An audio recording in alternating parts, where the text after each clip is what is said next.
What's up, guys? Four-Wheeler Doctor back again. Tonight we're taking apart this 350 Rancher motor. I think this one was I believe it was about a 2003 model.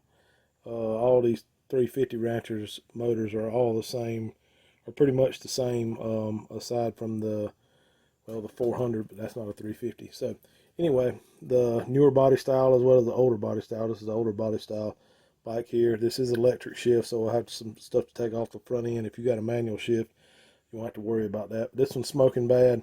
I did take the air hose and blow it off, but didn't pressure wash it like a lot of folks like for me to do, but I just ain't got time for that. So we'll clean it up, do the best we can, and tear this thing apart. So got our cardboard here ready. Got a few bolts already in it, and a few more left to come. I'm getting a late start tonight, so I'm going to try to tear this thing down before I leave tonight. And got a beach trip coming up, so I don't know if I'm going to be out of town for a little while, so I don't know if I'm going to be able to do it, or I know I won't be able to do it then, but at least I can try to get it tore down tonight and parts ordered for it. So here we go. Just so happens this is how I stuck it on the bench. You don't have to take it apart in this order, but that's the way I'm going to do it, just because it's sitting there right now and I don't have to spin the thing around to do the front end part first. To start off with, I did take these little covers off in the tote over there. Just stuck the bolts back in there. You do have to have those off to separate this crankcase because they won't pull apart when you do that. So we're going to start with the back end here. Start off by taking this pull start off. These are about the only 8mm bolts on the whole bike, but these are 8mm holding this pull start on. There's 3 of them. Gonna get those out of the way. Probably go ahead and pull these 2 bolts out of the starter, get it out of the way, and then we'll be able to see these ones for this stator cover and get those pulled out. They're all 10mm with the exception of those one on the pull start, and those are 8.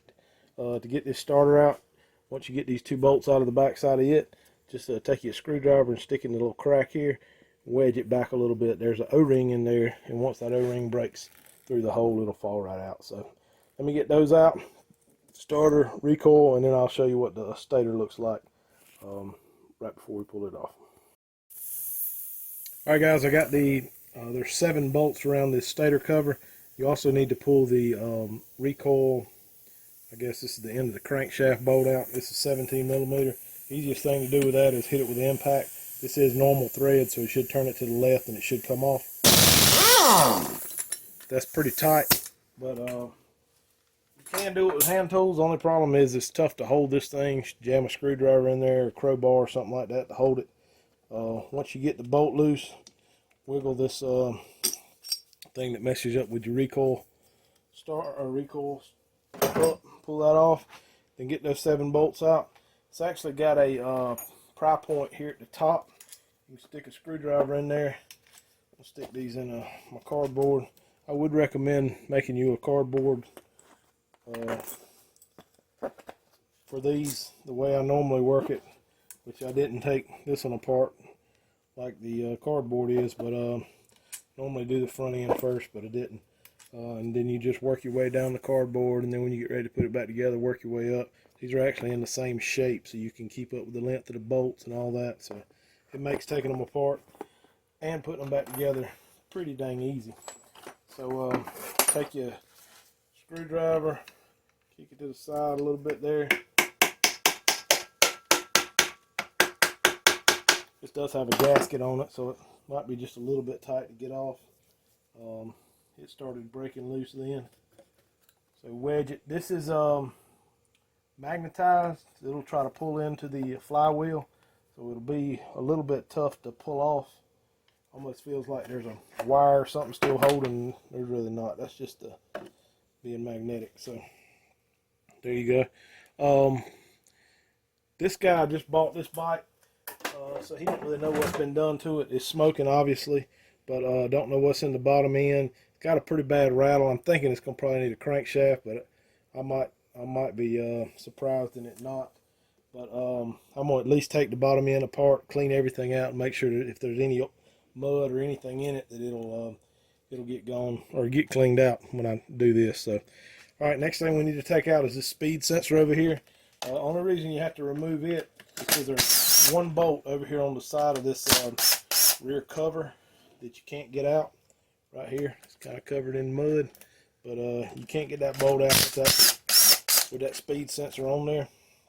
So pull all these bolts out of here, and I think that's all we got holding it in here. So I'll flip it up a little bit. I'll cut the camera back on right before I knock this end cover off. All right, guys, got all the bolts out of there. Grab you a screwdriver and another pry tab right here. You can just tap this cover off. Again, it's got a gasket on it too. So it may be a little bit tight to get off there. Actually, don't lose this little. This is like a wire protector. I'm gonna stick it back in here on the bolt that it came out of.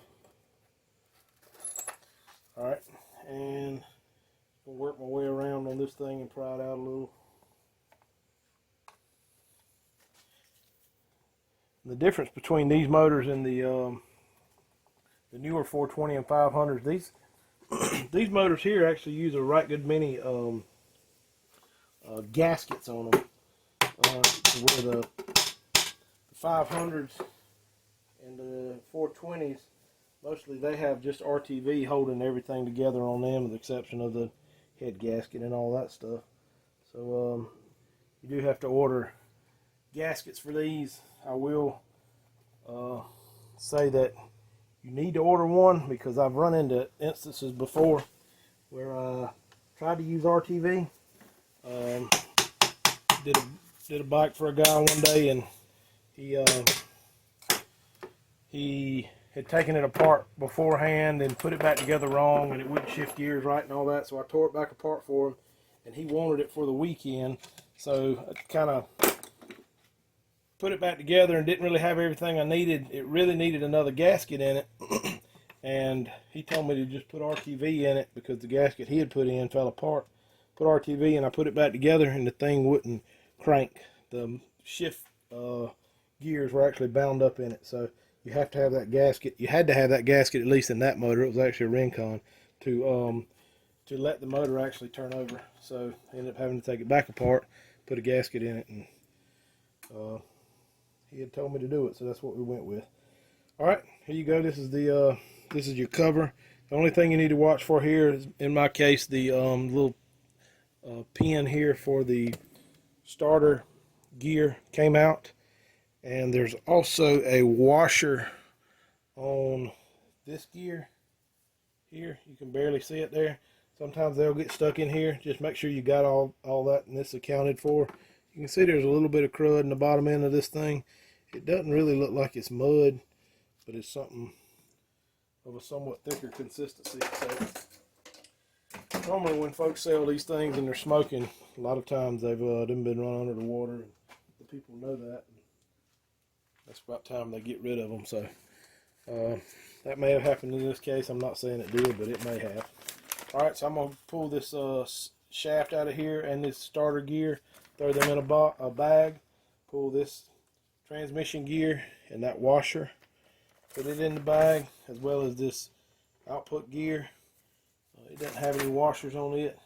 For some reason I'm thinking that other gear there may have a washer on the inside. Let me see if I can pop one out of there. No, I don't believe it does. Okay, so that this reverse safety lever thing here, take a needle nose pliers or regular pliers, if that's what you got. Let me turn this thing around so y'all can see what's going on, and grab this thing, twist it down, and pull out on it at the same time, and it'll come right out of there. Throw it in your bag too, and the only remaining thing is going to be to pull this flywheel off, and that's really about the only specialized tool you need to do this motor rebuild. Is a flywheel puller. You can put your nut back in there, or your bolt back in there, and put a 2-jaw or 3-jaw on there sometimes and get them to pop off. It's kind of dicey. Sometimes they come off and sometimes they don't. So I ended up just purchasing the puller for it. If you don't have one, you might have a buddy that may have one.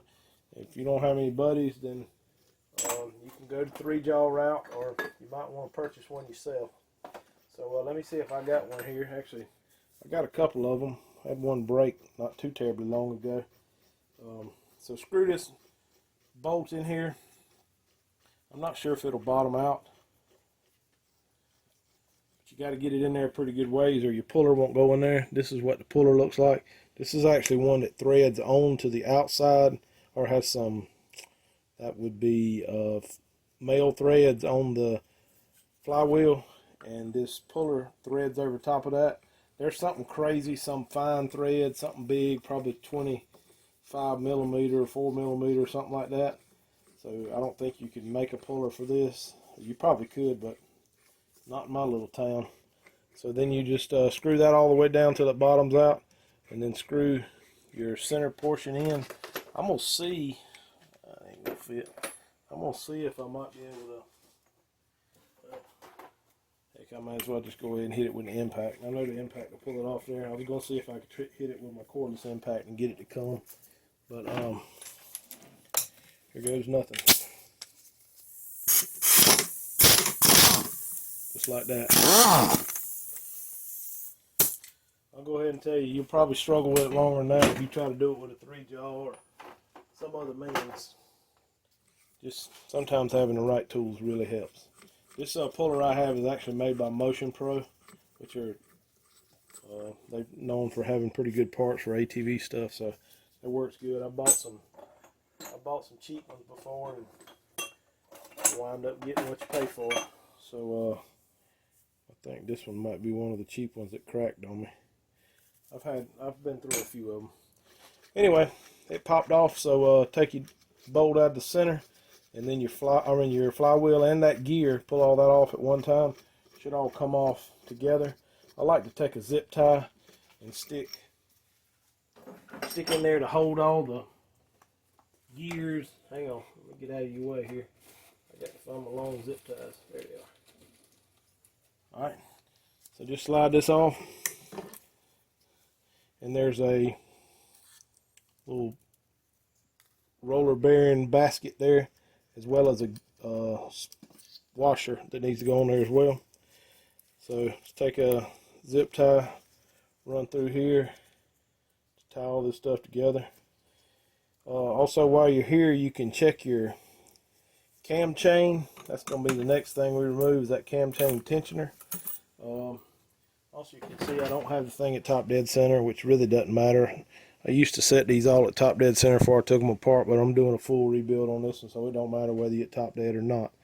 But just to show you, that tick mark right there lines up with this little groove in the top here. I don't know if you can see that in the camera or not.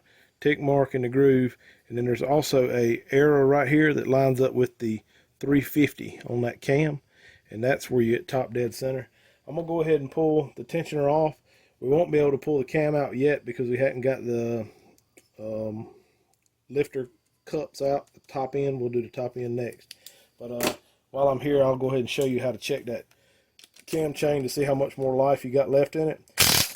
These cam chain tensioners are spring loaded, so you just take the 2 bolts out of it, stick it in your cardboard wherever tensioner bolts go. Shoot, I don't even see them. Oh, there it is. This oil in this thing smells horrible. So there you go. See, it springs out. Stick it back in there against that guide. This one won't even fit back in there. So it's got a bunch of life left on that cam chain. So if you stick it in there where your bolts lined up, you got another 1/4 of an inch, which is a lot of stretch for a cam chain. So that's still good. We won't be replacing the cam chain in this one, just because it's still got a lot of life in it. Alright, so now lay this thing down, and we will start taking the top end off. Get the camera up where you can see what's going on. Start off with these 8 bolts on this valve cover. I'm sorry, 4 bolts on the valve cover, all 10 millimeters. These things have a metal, well, from the factory they do. I'm assuming this one's going to be the same way. Have a metal valve cover gasket on them so that you can reuse them. So that when you adjust the valves, you don't have to have a gasket every time. So pull that off. There's your cover. And see if I can get the camera where you can see a little bit better. Alright, so next thing we need to do is pull this gasket off. It's a black, like I said before, metal gasket. And now, just start off with, check the valves. So this is at top dead center. It's supposed to be like 6 thousandths of play. And that's got, I don't know, 1/16 of an inch. That is the intake. And that's the exhaust. Exhaust is a lot closer, but the intake's off pretty bad. That could have been where a lot of my noise was coming from when this thing was running. But it really sounded like something in the bottom end too. But I may be wrong. We'll find out here shortly exactly what it was. So let me grab a 14 millimeter socket, and I'm gonna pull these head bolts, acorn bolts off. You got one here, one here, one here, one here. So there's 4 of those, and then you got a 12 millimeter here that's also got to come off. So I'm gonna pull the 14s off. Hopefully the compressor's not gonna turn on.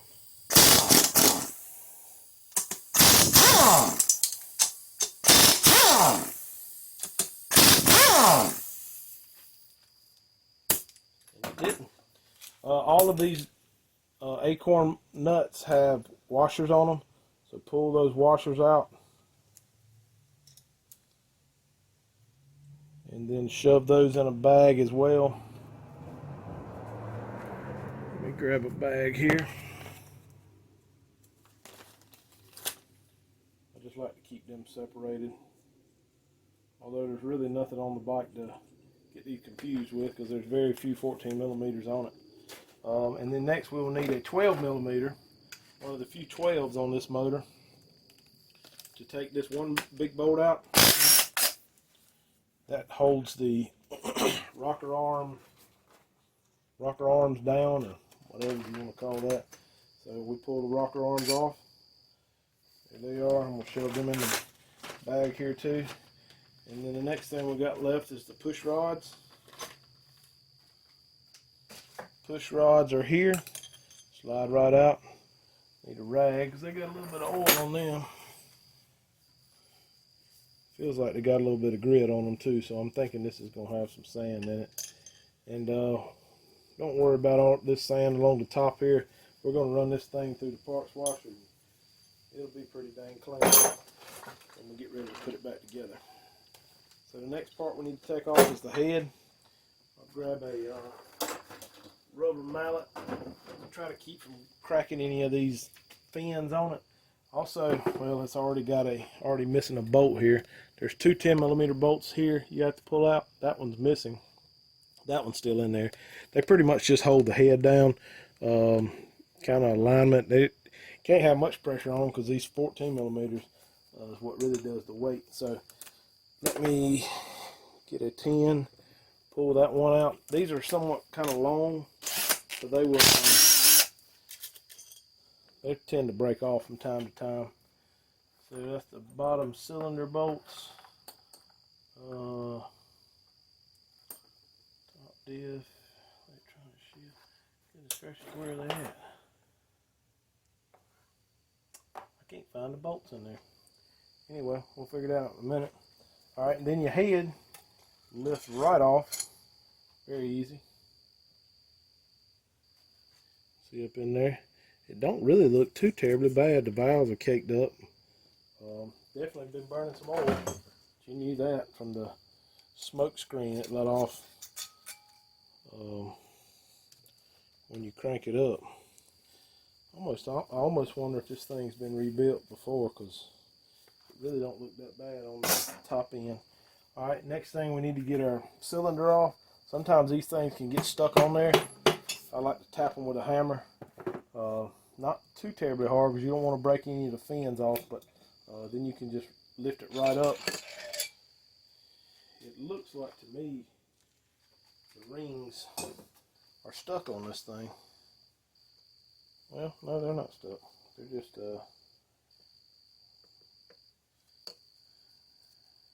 He's just moving real easy. Let's see what kind of, oh my goodness. Yeah, these things are super thin. Looks like something's chewed them up. I wouldn't be surprised if this thing, it seems like when they brought the bike, it didn't have an air filter on it. I wouldn't be surprised if it hadn't been run for a while without an air filter. So stick the ring in there. They are slap wore out. So this thing is supposed to have like 6/1000ths of a gap in it. You see the gap in the ring? It almost looks like the ring is broke, but I don't think it is. They're just worn out that much. Yeah, it's got a huge gap. So what I usually do in this case is I'll get the next size up cylinder. Actually, I don't know if the cylinder's worn out that bad, but I know the rings are worn. I have to go 2 sizes up and bore this thing out.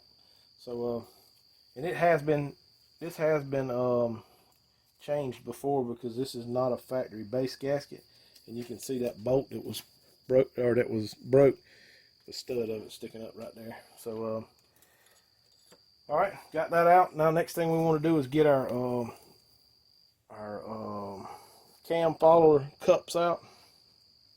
I'm gonna sit these right here because they're full of oil,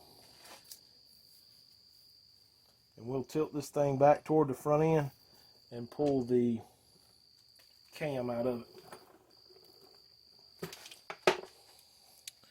All right, this is kind of a pretty long video. I hope this thing's still recording. Yeah, it is.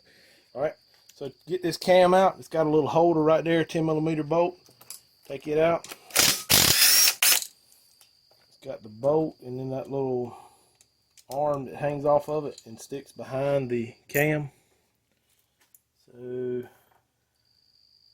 might be another one I'm gonna have to find. I don't see it on there.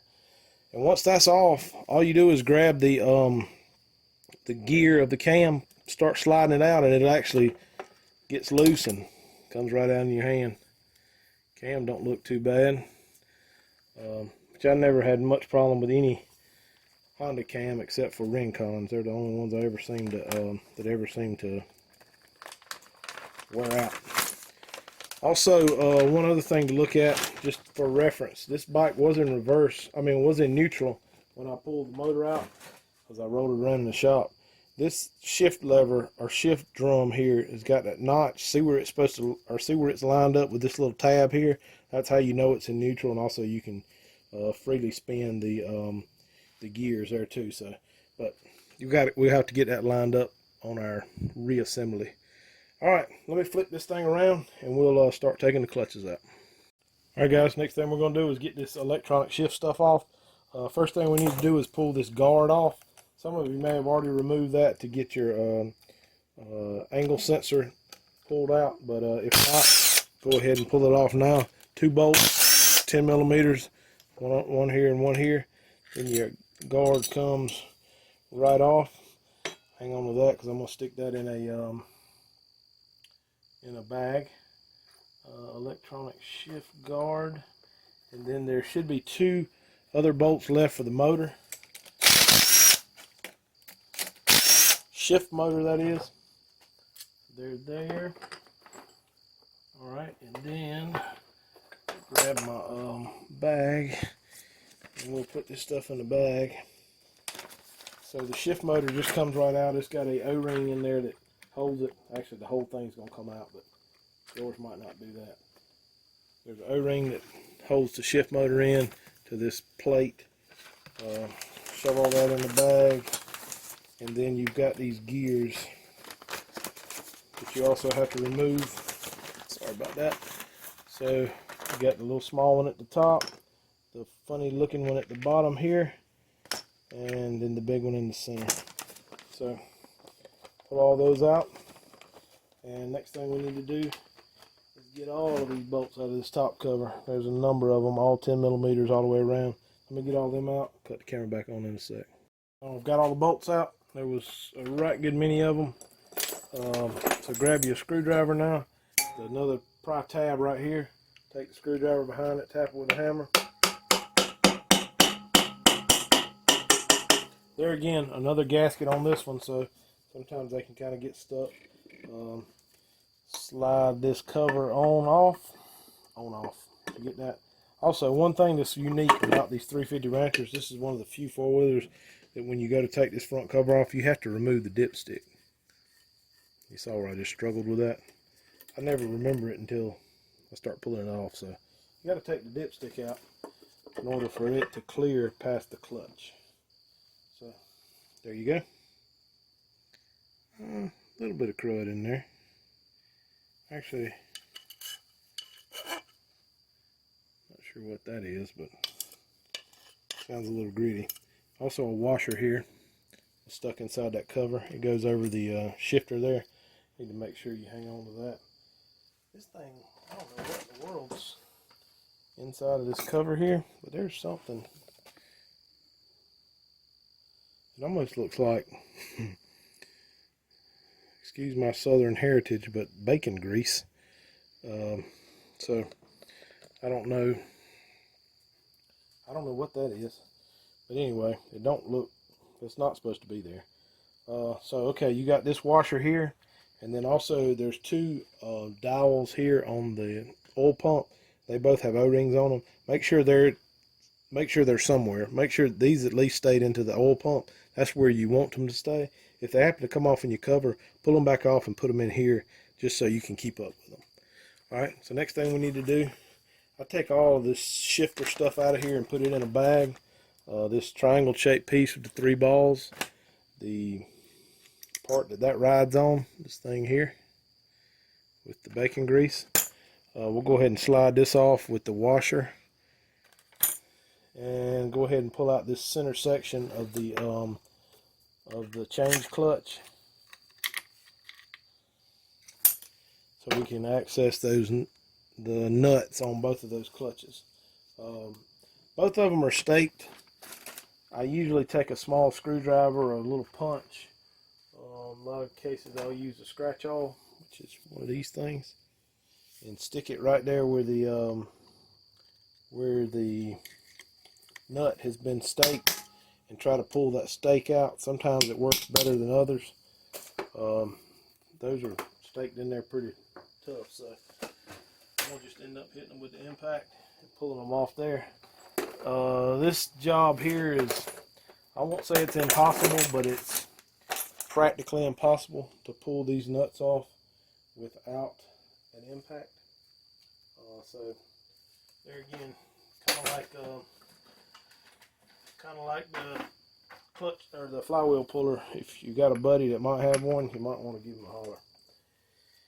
So 27 millimeter both of these nuts are, and I'm gonna go ahead and tell you this: the compressor's probably gonna cut on because it ain't been on in a while when I hit these off. So if it cuts on, I'll cut the camera off and we'll come back when we get the nuts off.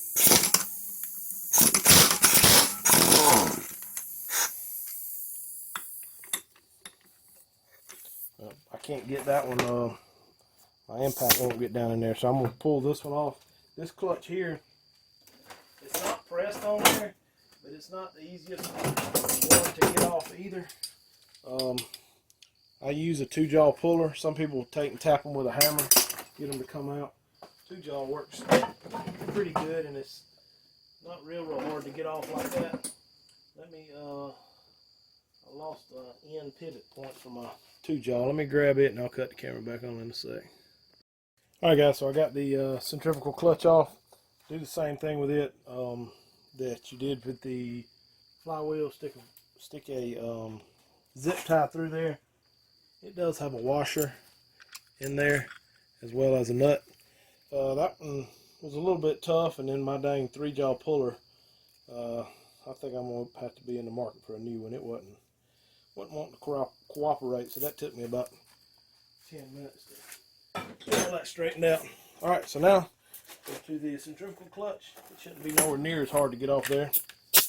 So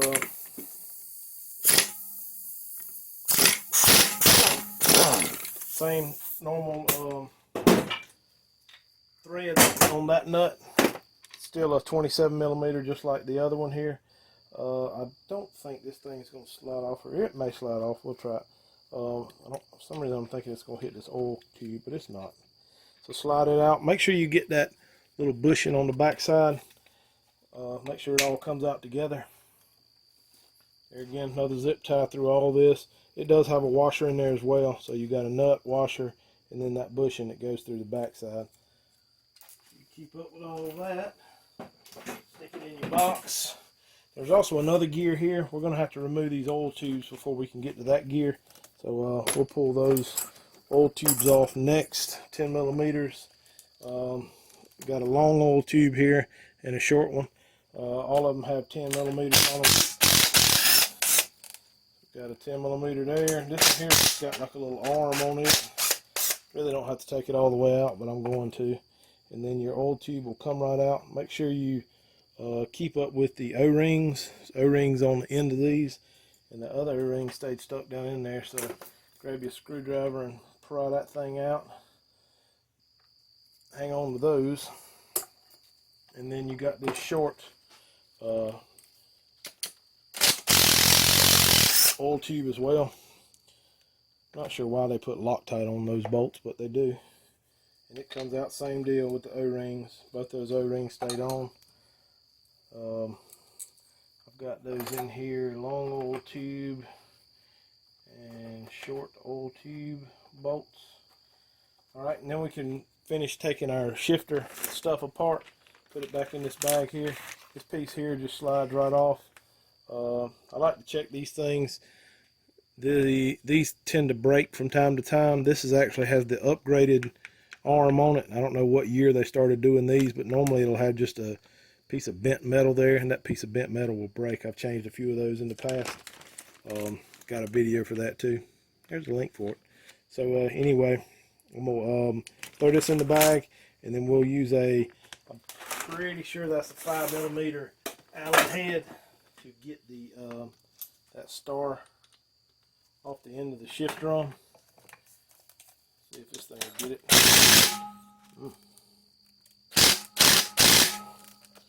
I don't act like it wants to get it. We're gonna have to do it with a ratchet. It's got some play in it, so when it flops around, it loses all the power to that impact. And it's got Loctite on it too. And it was pretty dang tight.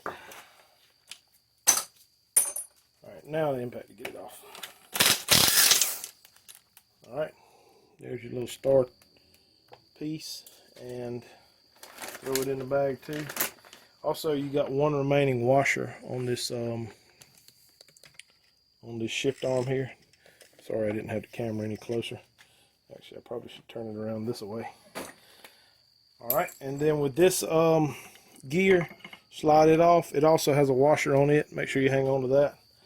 I'll just stick it in here with these other clutches. And I'll pull the oil pump out. The oil pump, what I like to do on these, in most cases, is rebuild them, change the gears out on the inside. It's got 3 nuts holding it, or bolts holding it on, 10 millimeters as well.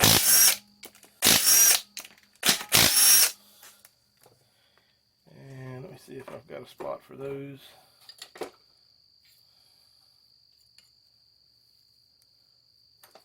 Yeah, I don't think I got a spot for those. We'll stick them in a bag with the oil pump. And slides right out just like that. Alright, while we're here on the front side, we'll go ahead and pull all of these crankcase bolts out that we can. There's a couple more on the back side we'll have to pull out. You got some here. There's one here on the inside. I think that's all you got on the inside there. Then going around the side here, flip it over, and there'll be more on the back side. Got to get all those out before we can split the crankcase. So let me get all these out on the front side, and then I'll cut the camera back on when I get to the back. Alright guys, around here on the back side, got to get all these 10 millimeters out. One here, 2 there. Got a couple along the bottom there, a couple along the side, and for some reason I was thinking there was one on the inside here, but I don't see one. So get all those out. I flip the thing back around because I like to pull the front cover off first, and I think that's kind of how the transmission's designed Also going to push these motor mounts out as well. Makes it a little easier to separate once we do get all the bolts out. So let me get all those out, flip it around, and I'll cut the camera back on right before I split the case. Alright guys, before I pull this thing apart, we flip back to the front side here. I just want to show you what some of our culprit here is for our noise. If you take this crankshaft or this piston, they'll have side-to-side play. That's not an issue. The thing you don't want is to pick it up and down and hear that. It's got a pretty good mid of up and down play to it, and a lot of it's coming from the upper end of the piston of the crankshaft. So I think the small end of this rod is worn out. So we're going to need a crank in here. Alright, so with that being said, we're going to take the transmission out of it now. Split the case here. There's a couple pry points on this thing to get the crankcase apart. It's probably not the best thing to do, but I have always stuck a screwdriver in here where between the cam followers and give it just the slightest of tugs, and it comes apart. You'll naturally want to do it all the way around to kind of try to keep it square coming off, and that's the easiest thing to do. So pull this front piece off. I can see the shift drum is not sliding out. Tap it with a hammer. All these shafts and everything should slide out of this front cover. See, that one there's not sliding out either.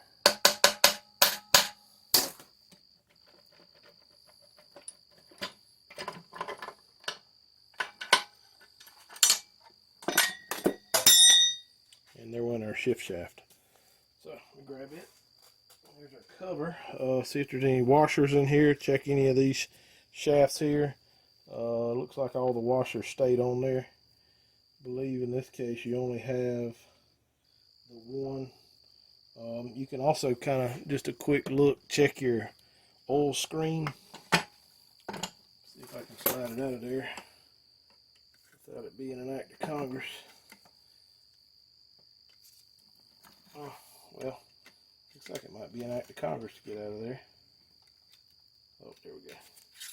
So there's part of it. That don't look too bad. And the screen here, actually it's not too bad. It doesn't look like there's any metal shavings or anything in there. I did just see one washer I did leave on here. This is on the shift shaft. It fell out. The shift shaft should have, this is the shift shaft here. It normally stays stuck in here, right here.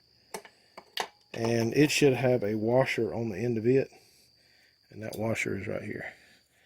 So keep up with that. I normally like to stick a zip tie on that end of that shaft to keep that washer from sliding off and make sure I keep up with it. But that's the only washer I see that did come off on that cover. And then now we're left with the transmission. Let me grab a small box to throw it into. I found the easiest thing to do with these transmissions is to keep them together, and that way putting them back in is not an issue. I've had some people that have just completely taken them apart, and putting them back together is a nightmare when you got each individual gear, and there's a whole bunch of little shims and all this stuff in there that you have to take out and put back in right. Start off by pulling this shift shaft off, as it fell off a while ago. Next thing we're going to pull out is this shaft on the shift forks. Just kind of wiggle it out with your hand, and then you can pull these shift forks out. There's the front one. It's got an F marked on it. Slide it back on the shaft. The center one and the rear one. I'm going to pull this shift drum out. That actually makes getting them out a little easier. You just pull out on it kind of square. That one shift fork's hung on it.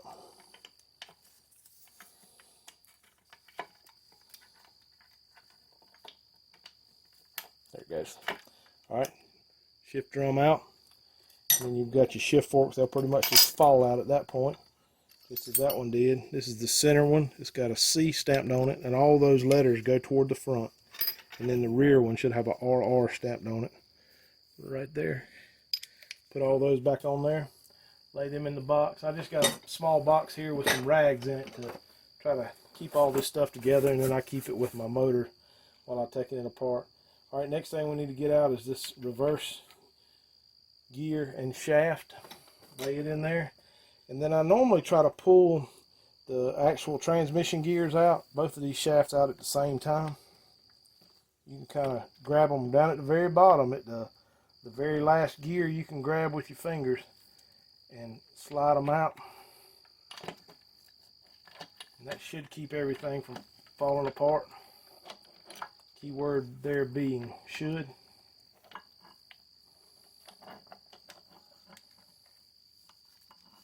There you go. All right. And I did not get one washer. This big shaft has a washer on the end out here closest to the camera. The small shaft has a washer down on the bottom end. So stuck it back on there.